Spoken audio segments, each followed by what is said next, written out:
संगत जी की आप सारे जानते हैगे हो कि धन धन श्री गुरु गोबिंद सिंह जी महाराज नहान दे राजा मेदनी प्रकाश की बेनती सुन जिस वक्त नहान पुजते हैं तो उत्थे किन्ने समय लिए रुकते हैं।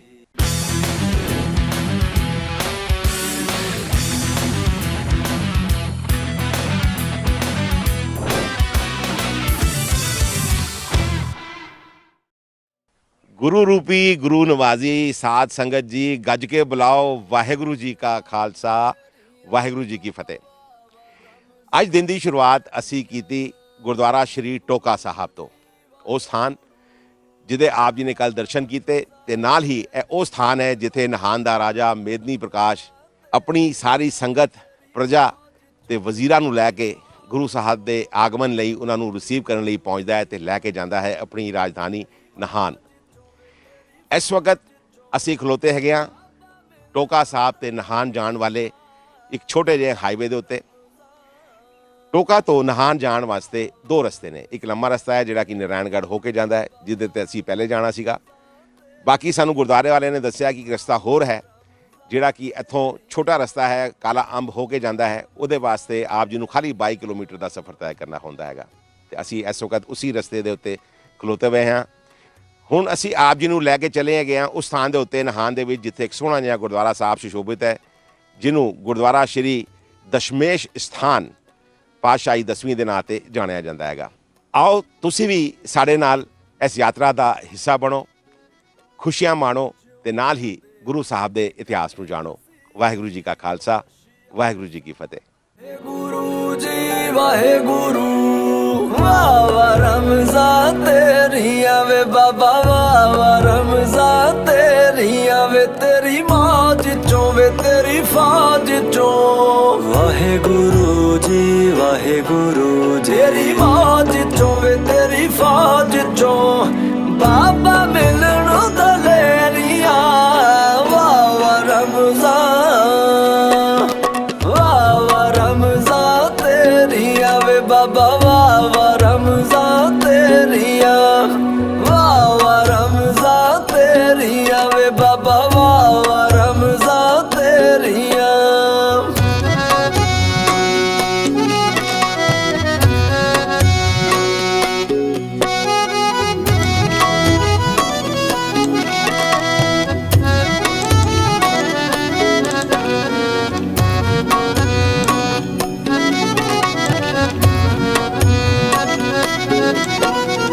ਜਿਉਂਦਿਆਂ ਦੇ ਵਿੱਚ ਕਰਿਆ ਸੀ ਜੋਸ਼ ਐਸਾ ਭਰਿਆ ਸੀ।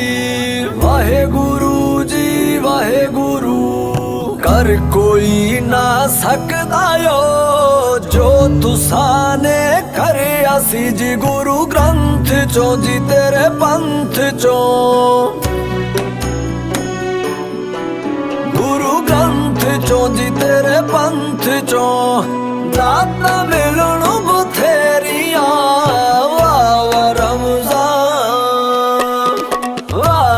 रमज़ान तेरी आवे बाबा वावा रमज़ान तेरी वावा रमज़ान तेरी आवे बाबा वावा रमज़ान तेरी। वाहेगुरु जी वाहेगुरु जी संगत जी हुण असी आप जी नूं लैके आ पुजे हैगे हाँ हिमाचल प्रदेश के अंदर एक सोहने जिहे शहर जिहदा नां नहान है। यह स्थान समुद्र तल तो तकरीबन 3000 फुट की उचाई के उत्ते हैगा। जिस स्थान के उत्ते असी इस वक्त खलोते हैगे हाँ यह शहर का एक मुख्य हिस्सा हैगा जिन्हों चौगान मैदान के नाते जानिया जाता है। नाल ही इत्थे दिल्ली गेट है जिहदे उत्ते एक घड़ी बनी हुई हैगी जिहड़ा कि बहुत ही फेमस एरिया है। तो उहदे ठीक बिल्कुल नाल मैदान के सामने एक सोहना जिहा गुरुद्वारा साहब सुशोभित है जिन्हों गुरुद्वारा श्री दशमेश स्थान पातशाही 10वीं नहान के नाते जानिया जाता है। नहान दे विच एक सोहना गुरुद्वारा साहब एक भीड़ भाड़ वाले इलाके विच सुशोभित है जिथे गड्डियां दी आवाज़ां तुसीं साफ सुन सकते हैगे हो। यह स्थान का जिहड़ा जिला हैगा उन्होंने सिरमौर कहने हैगे हाँ ते तहसील यदी नहान पैंदी है ते स्टेट वो हैगा हिमाचल प्रदेश। दिल्ली तो यह स्थान ਤਕਰੀਬਨ 260 ਕਿਲੋਮੀਟਰ ਦੀ ਦੂਰੀ ਤੇ ਹੈ। ਜੇ ਅਨੰਦਪੁਰ ਸਾਹਿਬ ਤੋਂ ਜਿਸ ਤੋਂ ਅਸੀਂ ਆਏ ਹੈਗੇ ਆ ਉੱਥੋਂ ਇਹ ਸਥਾਨ 160 ਕਿਲੋਮੀਟਰ ਪੈਂਦਾ ਹੈ। ਰੇਲਵੇ ਸਟੇਸ਼ਨ ਇੱਥੇ ਨੇੜੇ ਦਾ ਜਿਹੜਾ ਹੈਗਾ ਸਭ ਤੋਂ ਉਹ ਹੈਗਾ ਅੰਬਾਲਾ, ਜਿਹੜਾ ਕਿ ਇੱਥੋਂ 65 ਕਿਲੋਮੀਟਰ ਦੂਰ ਹੈ। ਤੇ 에ਅਰਪੋਰਟ ਉਹ ਹੈਗਾ ਚੰਡੀਗੜ੍ਹ ਦਾ, ਉਹ ਇੱਥੋਂ 80 ਕਿਲੋਮੀਟਰ ਦੂਰ ਹੈ। ਬਾਹਰੋਂ ਜਿਹੜੀਆਂ ਬੱਸਾਂ ਆਉਂਦੀਆਂ ਨੇ ਉਹ ਬੱਸ ਸਟੈਂਡ ਗੁਰਦੁਆਰਾ ਸਾਹਿਬ ਤੋਂ ਤਕਰੀਬਨ 1 ਕਿਲੋਮੀਟਰ ਦੀ ਦੂਰੀ ਦੇ ਉੱਤੇ ਹੈ। ਇੱਥੇ ਆ ਕੇ ਜੋ ਸਾਨੂੰ ਪਤਾ ਲੱਗਿਆ ਕਿ ਇਸ ਸੋਹਣੇ ਗੁਰਦੁਆਰਾ ਸਾਹਿਬ ਦੇ ਅੰਦਰ ਲੰਗਰ ਤੇ ਵਰਤਿੰਦਾ ਹੈ, ਲੇਕਿਨ ਇੱਥੇ ਰਹਿਣ ਦਾ ਇੰਤਜ਼ਾਮ ਨਹੀਂ ਹੈ। ਇਸ ਕਰਕੇ ਸੰਗਤਾਂ ਆਪਣਾ ਰਹਿਣ ਦਾ ਇੰਤਜ਼ਾਮ ਕਰਕੇ ਆਵਣ ਉਹ ਬਿਹਤਰ ਰਹੇਗਾ। ਇਹ ਤੇ ਸੀਗੀ ਇੱਥੇ ਦੀ ਜੀਓਗ੍ਰਾਫੀ ਤੇ ਇੱਥੇ ਪੁੱਜਣ ਦੇ ਵਾਸਤੇ ਉਹ ਸਾਰੀ ਇਨਫੋਰਮੇਸ਼ਨ ਜਿਹੜੀ ਆਪ ਦੀ ਵਾਸਤੇ ਵੈਲਿਊਏਬਲ ਹੋ ਸਕਦੀ ਹੈਗੀ। ਹੁਣ ਇੱਥੇ ਦਾ ਇਤਿਹਾਸ ਜਿਹੜਾ ਹੈਗਾ ਆਪ ਜੀ ਨੂੰ ਅੰਦਰ ਅਸੀਂ ਪਹਿਲੇ ਗੁਰਦੁਆਰਾ ਸਾਹਿਬ ਲੈ ਕੇ ਚੱਲਾਂਗੇ, ਦਰਸ਼ਨ ਕਰਾਵਾਂਗੇ ਤੇ ਫਿਰ ਆਪ ਜੀ ਨੂੰ ਸਰਵਣ ਕਰਾਵਾਂਗੇ।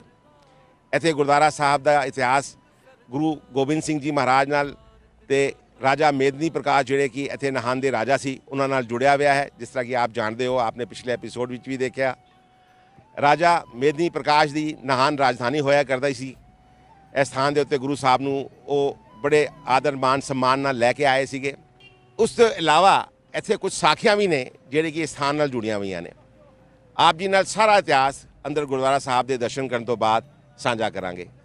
ਆਓ ਪਹਿਲੇ ਚੱਲਦੇ ਹਾਂ ਅੰਦਰ, ਮੱਥਾ ਟੇਕਦੇ ਹਾਂ, ਉਸ ਤੋਂ ਬਾਅਦ ਜਾਣਾਂਗੇ ਇੱਥੇ ਦਾ ਪੂਰਾ ਇਤਿਹਾਸ। ਵਾਹਿਗੁਰੂ ਜੀ ਕਾ ਖਾਲਸਾ, ਵਾਹਿਗੁਰੂ ਜੀ ਕੀ ਫਤਿਹ।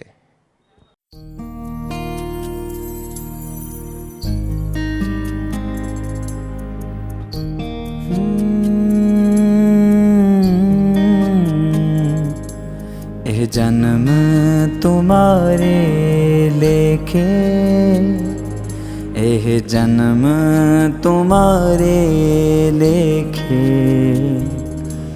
ਇਹ ਜਨਮ ਤੁਮਾਰੇ ਲੇਖੇ, ਇਹ ਜਨਮ ਤੁਮਾਰੇ ਲੇਖੇ।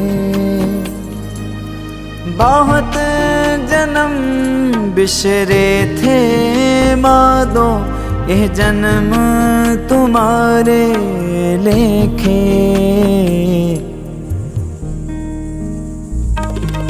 यह जन्म तुम्हारे लेखे, यह जन्म तुम्हारे लेखे, यह जन्म तुम्हारे लेखे, यह जन्म तुम्हारे लेखे। कह रविदास आस लग जीवो, चिर पयो दर्शन देखे। कह रविदास आस लग जीवो, चिर पयो दर्शन देखे।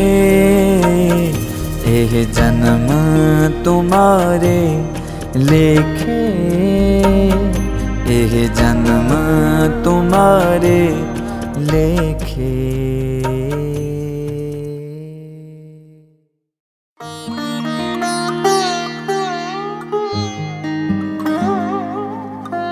सावर सुंदर रामैया, सावर सुंदर रामैया, मेरा मन लागा तो है, मेरा मन लागा तो है।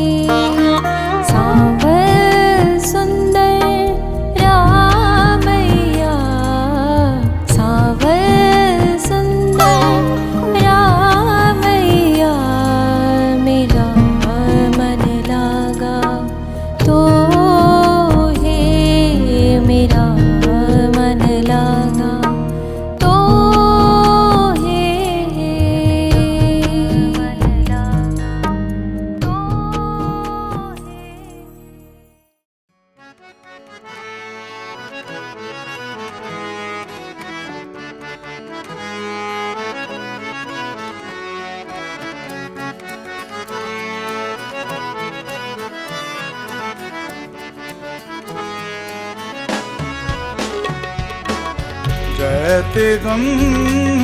जयते गं जयते गं जयते गं जयते गं जयते गं जयते गं जयते गं खग खंड बेहंडं खलदल खंडं अतरण मंडं बरबंडं अतरण मंडं बरबंडं अतरण मंडं बरबंडं खग खंड बेहंडं खलदल खंडं। ਸੰਗਤ ਜੀ ਆਓ ਹੁਣ ਆਪ ਜੀ ਨੂੰ ਗੁਰਦੁਆਰਾ ਸਾਹਿਬ ਦੇ ਦਰਸ਼ਨ ਕਰਨ ਤੋਂ ਉਪਰੰਤ ਦੱਸਣੇ ਹੈਗੇ ਆ ਗੁਰਦੁਆਰਾ ਸ਼੍ਰੀ ਦਸ਼ਮੇਸ਼ ਸਥਾਨ ਨਾਹਨ ਦਾ ਸੰਪੂਰਨ ਇਤਿਹਾਸ, ਜਿਹੜਾ ਕਿ ਦੋ ਹਿੱਸਿਆਂ 'ਚ ਵੰਡਿਆ ਹੋਇਆ ਹੈਗਾ।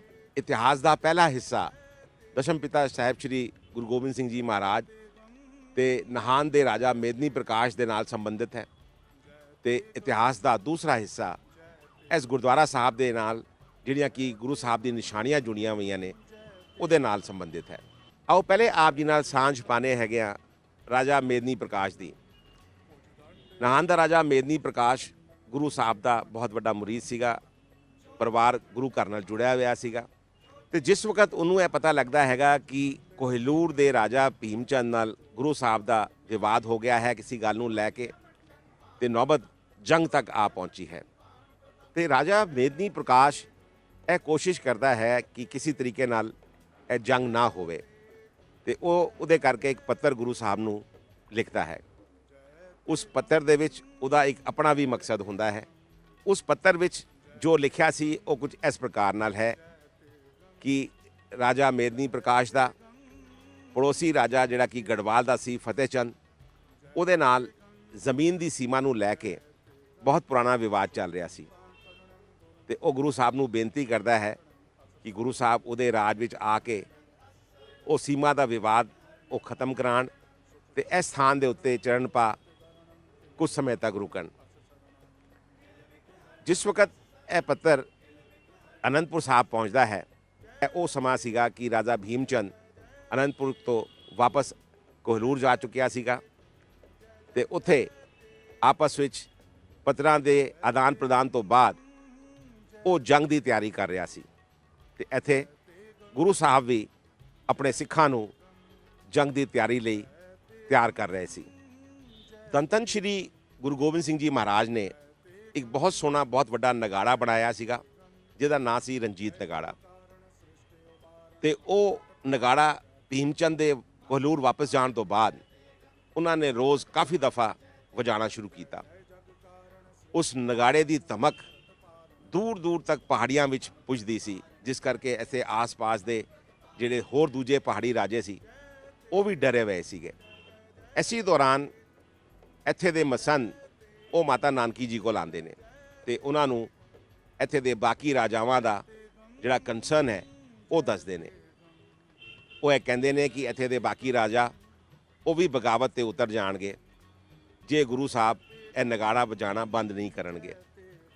ਇੱਥੇ ਦੇ ਰਾਜਾਵਾਂ ਦਾ ਮੰਨਣਾ ਹੈ ਕਿ ਸ਼ਿਕਾਰ ਖੇਡਣਾ, ਫੌਜਾਂ ਰੱਖਣਾ, ਨਗਾੜੇ ਵਜਾਉਣਾ, ਇਹ ਸਾਰੇ ਰਾਸ਼ਟਰੀ ਸ਼ੌਂਕ ਨੇ ਤੇ ਰਾਜਾਵਾਂ ਨੂੰ ਸ਼ੋਭਾ ਦਿੰਦੇ ਨੇ।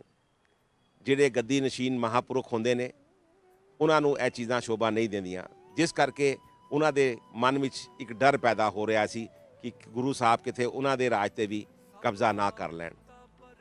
ਮਸੰਦਾਂ ਨੇ ਇਹ ਵੀ ਮਾਤਾ ਜੀ ਨੂੰ ਆਖਿਆ ਕਿ ਹਲੇ ਕੁਝ ਸਾਲਾਂ ਪਹਿਲੇ ਹੀ ਧੰਨ ਧੰਨ ਸ਼੍ਰੀ ਗੁਰੂ ਤੇਗ ਬਹਾਦਰ ਸਾਹਿਬ ਜੀ ਦੀ ਸ਼ਹਾਦਤ ਹੋਈ, ਉਹਨਾਂ ਨੂੰ ਔਰੰਗਜ਼ੇਬ ਨੇ ਜ਼ਬਰਦਸਤੀ ਸ਼ਹੀਦ ਕੀਤਾ, ਕਿਤੇ ਇਹ ਨਾ ਹੋਵੇ ਕਿ ਇੱਥੇ ਗੱਲ ਹੋਰ ਵਿਗੜ ਜਾਏ। ਇਹ ਉਹ ਸਮਾਂ ਸੀਗਾ ਜਿਸ ਵਕਤ ਰਾਜਾ ਮੇਦਨੀ ਪ੍ਰਕਾਸ਼ ਦਾ ਪੱਤਰ ਅਨੰਦਪੁਰ ਸਾਹਿਬ ਪਹੁੰਚ ਚੁੱਕਿਆ ਸੀਗਾ, ਜਿਹਦਾ ਇਲਮ ਮਾਤਾ ਨਾਨਕੀ ਜੀ ਨੂੰ ਹੀ ਸੀ। ਮਾਤਾ ਨਾਨਕੀ ਜੀ ਨੇ ਇੱਕ ਸਮਝਦਾਰੀ ਦਾ ਕੰਮ ਕੀਤਾ। ਉਹਨਾਂ ਨੇ ਧੰਨ ਧੰਨ ਸ਼੍ਰੀ ਗੁਰੂ ਗੋਬਿੰਦ ਸਿੰਘ ਜੀ ਮਹਾਰਾਜ ਨੂੰ ਬੁਲਾਇਆ, ਉਹਨਾਂ ਨਾਲ ਸਲਾਹ ਮਸ਼ਵਰਾ ਕੀਤਾ, ਤੇ ਉਹਨਾਂ ਨੂੰ ਸਮਝਾਉਣ ਦੀ ਕੋਸ਼ਿਸ਼ ਕੀਤੀ ਕਿ ਟਕਰਾਅ ਦੀ ਸਥਿਤੀ ਨਾ ਪੈਦਾ ਹੋਵੇ, ਤੇ ਉਹ ਰਾਜਾ ਮੇਦਨੀ ਪ੍ਰਕਾਸ਼ ਦੀ ਬੇਨਤੀ ਸੁਣ ਕੁਝ ਸਮੇਂ ਲਈ ਨਾਹਨ ਚਲੇ ਜਾਣ। ਇਤਿਹਾਸ ਦੱਸਦਾ ਹੈਗਾ ਕਿ ਧੰਨ ਧੰਨ ਸ਼੍ਰੀ ਗੁਰੂ ਗੋਬਿੰਦ ਸਿੰਘ ਜੀ ਮਹਾਰਾਜ ਨੇ ਮਾਤਾ ਦੀ ਆਗਿਆ ਤੇ ਮੇਦਨੀ ਪ੍ਰਕਾਸ਼ ਦੀ ਬੇਨਤੀ ਸਵੀਕਾਰ ਕੀਤੀ, ਤੇ ਆਪਣੇ 500 ਘੋੜਸਵਾਰਾਂ ਤੇ ਨਾਲ ਪੂਰਾ ਲਾਵ ਲਸ਼ਕਰ ਲੈ ਆਪਣੇ ਪਰਿਵਾਰ ਸਮੇਤ ਸੰਨ 1685 ਦੇ ਵਿੱਚ ਨਾਹਨ ਪੁੱਜਦੇ ਨੇ। ਪਿਛਲੇ ਐਪੀਸੋਡ ਵਿੱਚ ਆਪਨੇ ਦੇਖਿਆ ਕਿ ਕਿਸ ਤਰੀਕੇ ਨਾਲ ਨਹਾਨ ਦਾ ਰਾਜਾ ਮੇਦਨੀ ਪ੍ਰਕਾਸ਼ ਉਹਨਾਂ ਨੂੰ ਗੁਰਦੁਆਰਾ ਸ਼੍ਰੀ ਟੋਕਾ ਸਾਹਿਬ, ਜਿਹੜਾ ਕਿ ਉਹਦੀ ਰਾਜਧਾਨੀ ਦੀ ਸੀਮਾ ਸੀ, ਉੱਥੋਂ ਲੈ ਕੇ ਨਹਾਨ ਆਉਂਦਾ ਹੈ। ਇੱਥੇ ਪੁੱਜਣ ਦੇ ਉੱਤੇ ਉਹਨਾਂ ਦਾ ਬਹੁਤ ਹੀ ਵੱਡਾ ਸਵਾਗਤ ਕੀਤਾ ਜਾਂਦਾ ਹੈਗਾ। ਗਾਜੇ ਬਾਜੇ ਨਾਲ ਉਹਨਾਂ ਨੂੰ ਰਾਜਾ ਮੇਦਨੀ ਪ੍ਰਕਾਸ਼ ਆਪਣੇ ਮਹਿਲ ਵਿੱਚ ਠਹਿਰਾਉਂਦਾ ਹੈ। ਬੜੀ ਸੇਵਾ ਤੇ ਬੜਾ ਸਤਿਕਾਰ ਗੁਰੂ ਸਾਹਿਬ ਤੇ ਗੁਰੂ ਸਾਹਿਬ ਦੇ ਪਰਿਵਾਰ ਦਾ ਕੀਤਾ ਜਾਂਦਾ ਹੈ। ਵਾਹ ਵਾਹ ਗੋਬਿੰਦ ਸਿੰਘ ਆਪੇ ਗੁਰਚੇਲਾ। ਇਤਿਹਾਸਕਾਰ ਦੱਸਦੇ ਨੇ ਕਿ ਧੰਨ ਧੰਨ ਸ਼੍ਰੀ ਗੁਰੂ ਗੋਬਿੰਦ ਸਿੰਘ ਜੀ ਮਹਾਰਾਜ ਜਿਸ ਵਕਤ ਇਸ ਸਥਾਨ ਦੇ ਉੱਤੇ ਪੁੱਜਦੇ ਨੇ ਸਨ 1685 ਦੇ ਵਿੱਚ, ਤੇ ਉਸ ਵਕਤ ਉਹਨਾਂ ਦੀ ਉਮਰ ਹੁੰਦੀ ਹੈ 19 ਵਰੇ। ਇਸ ਸਥਾਨ ਦੇ ਉੱਤੇ ਕੁਝ ਸਮੇਂ ਰਹਿਣ ਤੋਂ ਬਾਅਦ ਰਾਜਾ ਮੇਦਨੀ ਪ੍ਰਕਾਸ਼ ਉਹਨਾਂ ਨੂੰ ਬੇਨਤੀ ਕਰਦਾ ਹੈ ਕਿ ਸੱਚੇ ਪਾਤਸ਼ਾਹ ਜੀ, ਵੈਸੇ ਤਾਂ ਇਹ ਸਾਰਾ ਇਲਾਕਾ ਹੀ ਆਪ ਜੀ ਦਾ ਹੈ, ਪਰੰਤੂ ਆਪ ਜੀ ਜਿੱਥੇ ਵੀ ਚਾਹੋ ਆਪ ਵਾਸਤੇ ਇੱਕ ਪੱਕੇ ਨਿਵਾਸ ਸਥਾਨ ਦਾ ਪ੍ਰਬੰਧ ਕਰਵਾ ਦਿੱਤਾ ਜਾਏ। ਦੂਜੇ ਦਿਨ ਜਿਸ ਵਕਤ ਗੁਰੂ ਸਾਹਿਬ ਮੇਦਨੀ ਪ੍ਰਕਾਸ਼ ਦੇ ਨਾਲ ਸ਼ਿਕਾਰ ਤੇ ਗਏ ਤੇ ਆਪ ਜੀ ਯਮੁਨਾ ਦੇ ਕਿਨਾਰੇ ਜਗ੍ਹਾ ਪਸੰਦ ਕਰਕੇ ਰਾਜਾ ਨੂੰ ਆਖਿਆ ਕਿ ਸਾਡੇ ਨਿਵਾਸ ਲਈ ਇਹ ਯਮੁਨਾ ਦੇ ਕੰਢੇ ਦੇ ਉੱਤੇ ਹੀ ਸਥਾਨ ਬਣਾ ਦਿੱਤਾ ਜਾਏ। ਇਹ ਇਕਾਂਤ ਸਥਾਨ ਯਮੁਨਾ ਦਾ ਕਿਨਾਰਾ ਸਾਨੂੰ ਪਸੰਦ ਹੈ। ਆਗਿਆ ਅਨੁਸਾਰ ਰਾਜਾ ਨੇ ਵੱਡੀ ਸੰਖਿਆ ਦੇ ਅੰਦਰ ਕਾਰੀਗਰਾਂ ਨੂੰ ਲਗਵਾ ਕੇ ਬਹੁਤ ਹੀ ਜਲਦੀ ਇੱਕ ਸੋਹਣਾ ਸਥਾਨ ਇੱਥੇ ਤਿਆਰ ਕਰਵਾਇਆ। ਅਨੰਦਪੁਰ ਸਾਹਿਬ ਤੋਂ ਇੱਥੇ ਪਹੁੰਚ ਕੇ ਨਾਹਨ ਰਾਜ ਦੇ ਵਿੱਚ ਜਿਸ ਸਥਾਨ ਦੇ ਉੱਤੇ ਧੰਨ ਧੰਨ ਸ਼੍ਰੀ ਗੁਰੂ ਗੋਬਿੰਦ ਸਿੰਘ ਸਾਹਿਬ ਜੀ ਨੇ ਆਪਣੇ ਚਰਨ ਟਿਕਾਏ ਅਤੇ ਉਹਨਾਂ ਨਿਵਾਸ ਕੀਤਾ, ਉਸ ਸਥਾਨ ਨੂੰ ਬਾਅਦ ਵਿੱਚ ਪਾਉਂਟਾ ਸਾਹਿਬ ਜੀ ਦੇ ਨਾਂ 'ਤੇ ਜਾਣਿਆ ਗਿਆ, ਜਿਹਦੇ ਬਾਰੇ ਵਿੱਚ ਭਾਈ ਸੰਤੋਖ ਸਿੰਘ ਜੀ ਨੇ ਗੁਰੂ ਪ੍ਰਤਾਪ ਸੂਰਜ ਵਿੱਚ ਕੁਝ ਇਸ ਤਰੀਕੇ ਨਾਲ ਲਿਖਿਆ ਹੈ। ਪਾਉ ਟਿਕਾਇਓ ਸਤਿਗੁਰ ਕੋ ਆਨੰਦਪੁਰ ਤੇ ਆਏ, ਨਾਮ ਧਰਿਓ ਇਸ ਪਾਉਂਟਾ ਸਭ ਦੇਸਨ ਪ੍ਰਗਟਾਏ। ਇਹਦਾ ਜ਼ਿਕਰ ਧੰਨ ਧੰਨ ਸ਼੍ਰੀ ਗੁਰੂ ਗੋਬਿੰਦ ਸਿੰਘ ਜੀ ਮਹਾਰਾਜ ਨੇ ਆਪਣੇ ਵਚਿੱਤਰ ਨਾਟਕ ਦੇ ਅਧਿਆਏ 8 ਤੇ ਕੁਝ ਇਸ ਪ੍ਰਕਾਰ ਨਾਲ ਕੀਤਾ ਹੈ। ਵਾਚਿਤਰ ਦੇਸ ਚਾਲ ਹਮ ਤੇ ਪੁਨ ਭਈ, ਸਹਿਰ ਪਾਉਂਟਾ ਕੀ ਸੁਧ ਲਈ, ਕਾਲਿੰਦਰੀ ਤਟ ਕਰੇ ਬਿਲਾਸਾ, ਅਨਿਕ ਭਾਂਤ ਕੇ ਪੇਖ ਤਮਾਸਾ। ਜਿਸ ਵਕਤ ਗੜਵਾਲ ਦੇ ਰਾਜਾ ਫਤਿਹ ਚੰਦ ਨੂੰ ਇਹ ਸਾਰੀ ਗੱਲਾਂ ਦਾ ਪਤਾ ਲੱਗਦਾ ਹੈ ਕਿ ਗੁਰੂ ਸਾਹਿਬ ਵਾਸਤੇ ਪਾਉਂਟਾ ਸਾਹਿਬ ਦੇ ਵਿੱਚ ਇੱਕ ਨਿਵਾਸ ਬਣਾਇਆ ਗਿਆ ਹੈ ਤੇ ਗੁਰੂ ਸਾਹਿਬ ਆਪਣੇ 500 ਘੁੜਸਵਾਰਾਂ ਦੀ ਫੌਜ ਲੈ ਕੇ ਇੱਥੇ ਪਹੁੰਚੇ ਨੇ, ਤੇ ਉਹ ਕਰਵਾ ਜਾਂਦਾ ਹੈ। ਉਹਨੂੰ ਲੱਗਦਾ ਹੈ ਕਿ ਇੱਥੇ ਗੁਰੂ ਸਾਹਿਬ ਉਹਦੇ ਰਾਜ ਦੇ ਉੱਤੇ ਮੇਦਨੀ ਪ੍ਰਕਾਸ਼ ਨਾਲ ਮਿਲ ਕੇ ਚੜ੍ਹਾਈ ਨਾ ਕਰ ਦੇਣ, ਤੇ ਉਹ ਸਮਝੌਤਾ ਕਰਨ ਦਾ ਫੈਸਲਾ ਕਰਦਾ ਹੈ। ਗੁਰੂ ਸਾਹਿਬ ਨਾਹਨ ਵਿਖੇ ਦੋਨਾਂ ਰਾਜਾਵਾਂ ਨੂੰ ਬਿਠਾ ਕੇ ਆਪਸ ਵਿੱਚ ਸੀਮਾ ਦੇ ਵਿਵਾਦ ਨੂੰ ਹੱਲ ਕਰਵਾਉਂਦੇ ਨੇ, ਤੇ ਫੈਸਲਾ ਇਹ ਹੁੰਦਾ ਹੈ ਕਿ ਜਿੱਥੇ ਜਮਨਾ ਨਦੀ ਵਹਿ ਰਹੀ ਸੀ, ਜਿੱਥੇ ਪਾਉਂਟਾ ਸਾਹਿਬ ਹੈ, ਉਸ ਤੋਂ ਇੱਕ ਪਾਸਾ ਜਿਹੜਾ ਹੈਗਾ ਉਹ ਨਾਹਨ ਰਾਜ ਦੀ ਸੀਮਾ 'ਚ ਹੀ ਰਹੇਗਾ, ਤੇ ਦੂਸਰਾ ਪਾਸਾ ਜਮਨਾ ਦਾ ਦੂਸਰਾ ਕੰਢਾ ਉਹ ਗੜਵਾਲ ਰਾਜ ਦੀ ਸੀਮਾ ਲੱਗੇਗੀ। ਤੇ ਇਸ ਤਰੀਕੇ ਨਾਲ ਗੁਰੂ ਸਾਹਿਬ ਨੇ ਰਾਜਾ ਮੇਦਨੀ ਪ੍ਰਕਾਸ਼ ਤੇ ਗੜਵਾਲ ਦੇ ਰਾਜਾ ਫਤਿਹ ਚੰਦ ਦੇ ਵਿੱਚ ਇਹ ਸਮਝੌਤਾ ਕਰਾਇਆ, ਤੇ ਫਤਿਹ ਚੰਦ ਨੇ ਸੌਗੰਧ ਲਿੱਤੀ ਕਿ ਉਹ ਹਮੇਸ਼ਾ ਗੁਰੂ ਘਰ ਦਾ ਮੁਰੀਦ ਬਣ ਕੇ ਰਹੇਗਾ। ਇਹ ਤੇ ਸੀਗਾ ਗੁਰੂ ਸਾਹਿਬ ਤੇ ਮੇਦਨੀ ਪ੍ਰਕਾਸ਼ ਤੋਂ ਸੰਬੰਧਿਤ ਇਸ ਸਥਾਨ ਦੇ ਉੱਤੇ ਗੁਰੂ ਸਾਹਿਬ ਦਾ ਇਤਿਹਾਸ। ਗੁਰੂ ਗੋਬਿੰਦ ਸਿੰਘ ਸਰਕਾਰ ਸਭ ਵਾਰ ਦਿੱਤਾ ਪਰਵਾਰ, ਗੁਰੂ ਗੋਬਿੰਦ ਸਿੰਘ। ਸੰਗਤ ਜੀ, ਆਓ ਹੁਣ ਆਪ ਜੀ ਨੂੰ ਅਸੀਂ ਦਰਸ਼ਨ ਕਰਾਣੇ ਹੈਗੇ ਹਾਂ ਧੰਨ ਧੰਨ ਸ਼੍ਰੀ ਗੁਰੂ ਗੋਬਿੰਦ ਸਿੰਘ ਜੀ ਮਹਾਰਾਜ ਨਾਲ ਜੁੜੀਆਂ ਹੋਈਆਂ ਉਹਨਾਂ ਸਾਰੀਆਂ ਇਤਿਹਾਸਿਕ ਨਿਸ਼ਾਨੀਆਂ ਦਾ, ਜਿਹੜੀਆਂ ਕਿ ਇਸ ਪਾਵਨ ਸਥਾਨ ਦੇ ਉੱਤੇ ਸੁਸ਼ੋਭਿਤ ਹਨ, ਜਿਹਦਾ ਜ਼ਿਕਰ ਆਪ ਜੀ ਨੂੰ ਅਸੀਂ ਇਤਿਹਾਸ ਦੱਸਦੇ ਵਕਤ ਵੀ ਕੀਤਾ ਸੀਗਾ। ਗੁਰਦੁਆਰਾ ਸਾਹਿਬ ਦੇ ਵਿੱਚ 6 ਸੀੜੀਆਂ ਚੜ੍ਹਨ ਤੋਂ ਬਾਅਦ ਖੱਬੇ ਹੱਥ ਨੂੰ ਯਾਨੀ ਕਿ ਲੈਫਟ ਸਾਈਡ ਨੂੰ ਆਪ ਜੀ ਦਰਸ਼ਨ ਕਰ ਰਹੇ ਹੋ ਸ਼੍ਰੀ ਥੜਾ ਸਾਹਿਬ ਜੀ ਦੇ। ਇਸ ਪਵਿੱਤਰ ਸਥਾਨ ਦੇ ਬਾਰੇ ਵਿੱਚ ਦੱਸਿਆ ਜਾਂਦਾ ਹੈ ਕਿ ਇਸ ਸਥਾਨ ਤੇ ਇੱਕ ਪੱਥਰ ਦੀ ਸਿਲ ਸ਼ੋਭਾਇਮਾਨ ਹੈ। ਇਸ ਪਵਿੱਤਰ ਸਥਾਨ ਤੇ ਦਸ਼ਮ ਪਿਤਾ ਧੰਨ ਧੰਨ ਸ਼੍ਰੀ ਗੁਰੂ ਗੋਬਿੰਦ ਸਿੰਘ ਜੀ ਮਹਾਰਾਜ ਆਪਣੇ ਪ੍ਰਵਾਸ ਦੇ ਦੌਰਾਨ ਬੈਠਿਆ ਕਰਦੇ ਸਨ। ਆਓ ਆਪ ਜੀ ਇਹਦੇ ਦਰਸ਼ਨ ਕਰੋ ਤੇ ਖੁਸ਼ੀਆਂ ਪ੍ਰਾਪਤ ਕਰੋ। ਆਪ ਜੀ ਬੜੇ ਵਡਭਾਗੀ ਹੈਗੇ ਹੋ ਕਿ ਸਾਨੂੰ ਗੁਰਦੁਆਰਾ ਸਾਹਿਬ ਦੇ ਪ੍ਰਬੰਧਕਾਂ ਨੇ ਇਹ ਅਲਾਓ ਕੀਤਾ ਕਿ ਆਪ ਜੀ ਨੂੰ ਅਸੀਂ ਰੁਮਾਲਾ ਸਾਹਿਬ ਹਟਾ ਕੇ ਉਸ ਪਵਿੱਤਰ ਸਿਲ ਦੇ ਦਰਸ਼ਨ ਕਰਾ ਸਕੀਏ। ਗੁਰ ਮੇਰੀ ਪੂਜਾ ਗੁਰ ਗੋਬਿੰਦ, ਗੁਰ ਮੇਰੀ ਪੂਜਾ ਗੁਰ।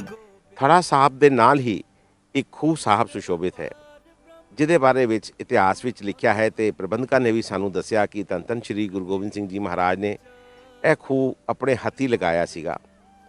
ਇਸ ਸਥਾਨ ਦੇ ਉੱਤੇ ਪਾਣੀ ਦੀ ਕਮੀ ਸੀ, ਜਿਸ ਨੂੰ ਪੂਰਾ ਕਰਨ ਲਈ ਇਹ ਖੂਹ ਇੱਥੇ ਲਗਾਇਆ ਗਿਆ। ਇਸ ਦੇ ਬਾਰੇ ਵਿੱਚ ਇੱਕ ਹੋਰ ਵੀ ਗੱਲ ਪ੍ਰਚਲਿਤ ਹੈਗੀ ਕਿ ਇਹ ਖੂਹ ਬਹੁਤ ਹੀ ਜ਼ਿਆਦਾ ਡੂੰਘਾ ਹੈ। ਇਸ ਵਕਤ ਇਸ ਖੂਹ ਦੇ ਵਿੱਚ ਪਾਣੀ ਕੱਢਣ ਦਾ ਸਾਧਨ ਨਹੀਂ ਹੈ, ਪਰ ਆਪ ਜੀ ਖੂਹ ਸਾਹਿਬ ਦੇ ਦਰਸ਼ਨ ਕਰ ਸਕਦੇ ਹੈਗੇ ਹੋ। ਨਿਰਗੁਣ ਰੱਖ ਲਿਆ ਸੰਤਨ। ਧੰਨ ਧੰਨ ਸ਼੍ਰੀ ਗੁਰੂ ਗੋਬਿੰਦ ਸਿੰਘ ਸਾਹਿਬ ਜੀ ਦੀ ਤੀਸਰੀ ਨਿਸ਼ਾਨੀ ਇੱਕ ਸਾਖੀ ਨਾਲ ਜੁੜੀ ਹੋਈ ਹੈ, ਜਿਹਦੇ ਬਾਰੇ ਵਿੱਚ ਇਹ ਆਖਿਆ ਜਾਂਦਾ ਹੈ ਕਿ ਦਸ਼ਮ ਪਿਤਾ ਜਿਸ ਵਕਤ ਰਾਜਾ ਮੇਦਨੀ ਪ੍ਰਕਾਸ਼ ਨਾਲ ਸ਼ਿਕਾਰ ਖੇਡ ਰਹੇ ਸਨ ਤੇ ਇੱਕ ਸ਼ੇਰ ਨੇ ਉਹਨਾਂ ਤੇ ਹਮਲਾ ਕੀਤਾ ਤੇ ਗੁਰੂ ਸਾਹਿਬ ਨੇ ਉਸ ਸ਼ੇਰ ਨੂੰ ਆਪਣੀ 2.5 ਫੁੱਟ ਲੰਬੀ ਕਿਰਪਾਨ ਨਾਲ ਮਾਰ ਗਿਰਾਇਆ। ਕਾਲਾਂਤਰ ਦੇ ਵਿੱਚ ਉਸ ਸ਼ੇਰ ਦਾ ਢਾਂਚਾ ਜਿਸ ਵਕਤ ਇਹ ਗੁਰਦੁਆਰਾ ਸਾਹਿਬ ਦੇ ਬੇਸਮੈਂਟ ਦਾ ਕਾਰਜ ਚੱਲ ਰਿਹਾ ਸੀਗਾ, ਇਸ ਸਥਾਨ ਦੇ ਉੱਤੇ ਪ੍ਰਬੰਧਕਾਂ ਨੂੰ ਪ੍ਰਾਪਤ ਹੋਇਆ। ਸ਼ੇਰ ਦੀ ਹੱਡੀਆਂ ਦਾ ਢਾਂਚਾ, ਉਹਦੇ ਨਾਖੂਨ ਤੇ ਦੰਦ ਅੱਜ ਵੀ ਇੱਥੇ ਸ਼ੀਸ਼ੇ ਦੇ ਬਾਕਸ ਦੇ ਵਿੱਚ ਸੁਰੱਖਿਅਤ ਰੱਖੇ ਗਏ ਨੇ, ਜਿਹਦੇ ਆਪ ਜੀ ਦਰਸ਼ਨ ਕਰ ਰਹੇ ਹੈਗੇ ਹੋ। ਮਾਂਗੋ ਰਾਮ ਦੇ ਇੱਕ ਦਾਨ, ਮਾਂਗੋ। ਇਸ ਸਥਾਨ ਦੇ ਬਾਰੇ ਵਿੱਚ ਇੱਕ ਹੋਰ ਵੀ ਸਾਖੀ ਪ੍ਰਚਲਿਤ ਹੈ। ਐਸਾ ਦੱਸਿਆ ਜਾਂਦਾ ਹੈਗਾ ਕਿ ਜਿਸ ਵਕਤ ਧੰਨ ਧੰਨ ਸ਼੍ਰੀ ਗੁਰੂ ਗੋਬਿੰਦ ਸਿੰਘ ਜੀ ਮਹਾਰਾਜ ਇਸ ਸਥਾਨ ਨੂੰ ਛੱਡ ਪੌਂਟਾ ਸਾਹਿਬ ਲਈ ਪ੍ਰਸਥਾਨ ਕਰਨ ਲੱਗੇ ਤੇ ਸੰਗਤਾਂ ਨੇ ਬੇਨਤੀ ਕੀਤੀ ਕਿ ਆਪ ਜੀ ਇਸ ਸਥਾਨ ਦੇ ਉੱਤੇ ਸਿੱਖੀ ਦਾ ਪ੍ਰਚਾਰ ਲਈ ਆਪਣੇ ਕੁਝ ਸਿੰਘਾਂ ਨੂੰ ਛੱਡ ਕੇ ਜਾਓ। ਇਤਿਹਾਸਕਾਰ ਦੱਸਦੇ ਨੇ ਕਿ ਉਸ ਵਕਤ ਗੁਰੂ ਸਾਹਿਬ ਆਪਣੇ 5 ਸਿੱਖ ਇੱਥੇ ਛੱਡ ਕੇ ਗਏ ਸੀਗੇ, ਜਿਹੜੇ ਕਿ ਸਿੱਖਲੀਗਰ ਸਮਾਜ ਤੋਂ ਆਉਂਦੇ ਨੇ। ਸਿੱਖਲੀਗਰ ਸਮਾਜ ਦੇ ਸਿੱਖਾਂ ਦੇ ਬਾਰੇ ਵਿੱਚ ਆਖਿਆ ਜਾਂਦਾ ਹੈ ਕਿ ਉਹ ਕਾਰੀਗਰ ਹੁੰਦੇ ਨੇ ਤੇ ਹੱਥੀ ਸ਼ਸਤਰਾਂ ਦਾ ਨਿਰਮਾਣ ਕਰਦੇ ਨੇ। ਆਓ ਤੁਹਾਨੂੰ ਉਸੇ ਸਿੱਖਲੀਗਰ ਸਮਾਜ ਦੇ ਵੰਸ਼ਜਾਂ ਵਿੱਚੋਂ ਇੱਕ ਸਿੰਘ ਸਾਹਿਬ ਨਾਲ ਮਿਲਵਾਨੇ ਹੈਗੇ ਆ, ਜਿਨ੍ਹਾਂ ਦਾ ਪਰਿਵਾਰ ਅੱਜ ਵੀ ਇੱਥੇ ਰਹਿੰਦਾ ਹੈਗਾ। ਰਹਿਣੀ ਰਹੇ। ਵਾਹਿਗੁਰੂ ਜੀ ਕਾ ਖਾਲਸਾ, ਵਾਹਿਗੁਰੂ ਜੀ ਕੀ ਫਤਿਹ। ਮੈਂ ਅਨਮੋਲ ਸਿੰਘ ਵਾਈਸ ਪ੍ਰੈਜ਼ੀਡੈਂਟ ਗੁਰਦੁਆਰਾ ਸਾਹਿਬ ਦਸਵੇਂ ਸਥਾਨ ਨਾਹਨ ਤੋਂ ਬੋਲ ਰਿਹਾ। ਅਸੀਂ ਉਹ ਸਿੰਘ ਹੈ ਜਿਸ ਵੇਲੇ ਗੁਰੂ ਗੋਬਿੰਦ ਸਿੰਘ ਸਾਹਿਬ ਨਾਹਨ ਆਏ ਸੀ ਔਰ ਸਾਡੇ ਜਿਹੜਾ ਪਰਿਵਾਰ ਸੀ, ਸਾਡਾ ਖਾਨਦਾਨ ਸੀ, ਉਹ ਗੁਰੂ ਸਾਹਿਬ ਦੇ ਨਾਲ ਅਸਤਰ ਸ਼ਸਤਰ ਬਣਾਉਣ ਦਾ ਕੰਮ ਕਰਦਾ ਸੀ। ਗੁਰੂ ਸਾਹਿਬ ਦੀ ਕਿਰਪਾ ਹੋਈ, ਇੱਥੇ ਸਾਡੇ 12 ਪਰਿਵਾਰ ਛੱਡ ਕੇ ਗਏ ਸੀ। ਅੱਜ ਅਸੀਂ ਲਗਭਗ 5000 ਬੰਦਾ ਇੱਥੇ ਹੈ। ਦਸਵੇਂ ਸਥਾਨ ਨਾਹਨ ਗੁਰਦੁਆਰਾ ਸਾਹਿਬ 1947 ਤੋਂ ਪਹਿਲੇ ਸਾਡੇ ਨਾਨਾ ਸਰਦਾਰ ਕਰਤਾਰ ਸਿੰਘ, ਬੀਬੀ ਛੋਟੀ ਔਰ ਸਰਦਾਰ ਜਥੇਦਾਰ ਚਮੇਲ ਸਿੰਘ ਸੇਵਾ ਕਰਦੇ ਸੀ। ਕੋਠੇ ਟੈਪ ਦਾ ਗੁਰਦੁਆਰਾ ਸੀ। 47 ਤੋਂ ਬਾਅਦ ਗੁਰਦੁਆਰਾ ਦੁਬਾਰਾ ਬਣਿਆ, ਬਾਬਾ ਲੱਖਾ ਸਿੰਘ ਨੇ ਬਣਾਇਆ, ਉਹ ਵੀ ਥਾਂ ਛੋਟੀ ਰਹੀ। ਫਿਰ ਹੁਣ ਇਹ ਗੁਰਦੁਆਰਾ 2012 ਵਿੱਚ ਬਾਬਾ ਪਿਤਪਾਲ ਸਿੰਘ ਪਟਿਆਲੇ ਵਾਲਿਆਂ ਨੇ ਬਣਾਇਆ, ਜਿਹੜਾ ਸੋਹਣਾ ਗੁਰਦੁਆਰਾ ਬਣਿਆ। ਸਾਧ ਸੰਗਤ ਆਉਂਦੀ ਹੈ, ਦਰਸ਼ਨ ਦੀਦਾਰ ਕਰਦੀ ਹੈ।